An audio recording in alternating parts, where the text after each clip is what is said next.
This station is activating the Houston Area Emergency Alert System at the request of the National Weather Service in League City because of a severe thunderstorm warning for Montgomery County until 4:37 this afternoon. That's again, till 4:37 this afternoon for Montgomery County. This concludes activation of the Houston Area Emergency Alert System.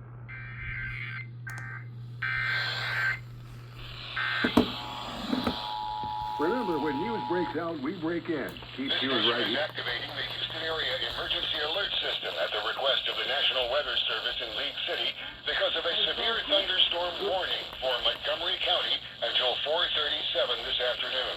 That's again, till 4:37 this afternoon for Montgomery County. This concludes activation of the Houston Area